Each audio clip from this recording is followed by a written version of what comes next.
नुसता पक्ष आहे, भाडकाऊ आहे, भेकड आहे, भ्रष्ट आहे. नाही, नुसतं मी काहीतरी बोलायचं म्हणून भची बाराखडी नाही बोलत आहे. मी भेकड एवढ्यासाठी म्हणतोय की ज्या पद्धतीने त्यांनी आपले गद्दार फोडले, ईडी, इन्कम टॅक्स, सीबीआयचं बंदूक लावली त्यांच्या डोक्यावरती आणि घेऊन गेले. या इथूनच पालघर बंदच गेले ना ते सुरतेला. म्हणूनच मी पालघर मध्ये आलोय. बघू याच्या पुढे कोण गद्दार जाऊ शकतो गुजरातला, तेच बघायला आलेलो आहे. तुम्ही बंदूक लावून तर नाही घेऊन गेलात, तुमच्यामध्ये ताकद नाहीये. आज माझ्याकडे तुम्ही माझा पक्ष चोरलायत, माझं चिन्ह पळवून नेलेलं आहात.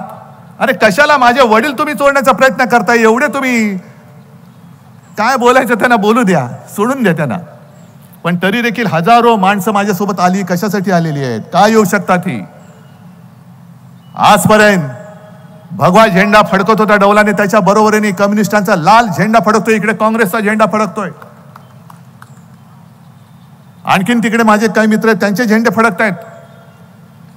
तुम्ही शिवसेना संपवायला निघालात, उद्धव ठाकरेला संपवायला निघालात. ही यांची वृत्ती आहे. जो यांना देईल साथ त्यांचा करणारे घात, ही यांची स्लोगन आहे. गेल्या 19च्या निवडणुकीमध्ये ढवळे साहेब आपण म्हणालात की या पालघरनी चमत्कार केला, पण तेव्हा आम्ही एक चूक केली होती. आम्ही मोदी पंतप्रधान व्हावे म्हणून याच पालघरमध्ये येऊन प्रचार केला होता. आणि मग तुम्ही विचार करा, मोदी पंतप्रधान होण्यासाठी म्हणून जी शिवसेना कठीण काळापासून मोदींच्या सोबत राहिली, ती शिवसेना मुळासकट संपवायला जे निघतात ते पालघरकरांना काय नाही देऊ शकतील? कोण आहे त्यांच्या बरोबर?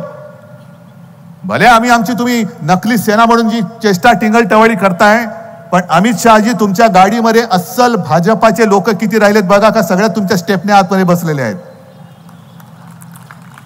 म्हणून मी टोकांनी त्यांच्या स्वतःचं कोणीच नाहीये. सगळे याला फोड, त्याला फोड, त्याला फोड. आता आमदार भुसारा सांगत होते आपण आपलं महाविकास आघाडीचं सरकार असताना काय काय कामं केली, आणि मला ते सांगत होते की उद्धवजी बोलायला लागलो तर तासभर पुन्हा पडणार नाही, आणखीन बरंच बोलता येईल, एवढी कामं आपण केली होती. मग एकदा माझं काय मत आहे की निवडणुकीमध्ये एकमेकावरती दोष आरोप करण्यापेक्षा अशी एक निवडणूक करा. माझी तयारी आहे, इकडेच व्यासपीठ लावू. मोदीजी तुम्ही या, मी महाराष्ट्राचा माजी का होईना पण मुख्यमंत्री म्हणून येतो. मी 2.5 वर्षात काय केलं हे मी सांगतो, तुम्ही 10 वर्षात काय केलं हे तुम्ही सांगा.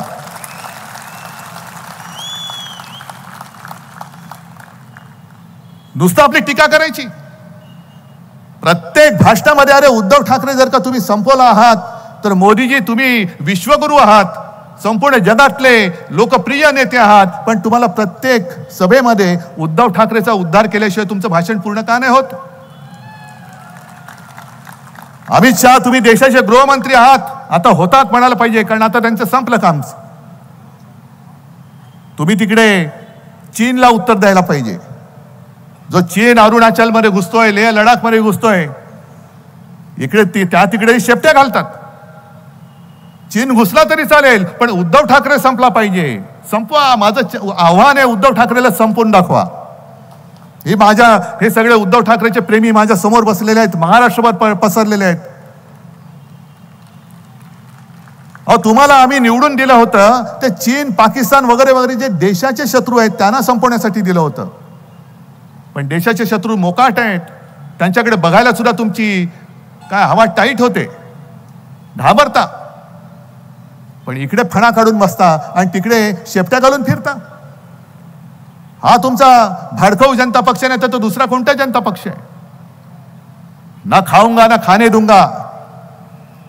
ढवळे साहेब आपण बोललात ते बरोबर आहे. आणि मला खरंच बरं काय वाटतंय की ग्रामीण भागात कुठेही जा, प्रत्येक जणाला विचारलं की तुम्ही मत कोणाला देणार, ते सांगतात यावेळेला काही हो, भाजपला आम्ही मत देणार नाही, मोदींना तर अजिबात देणार नाही.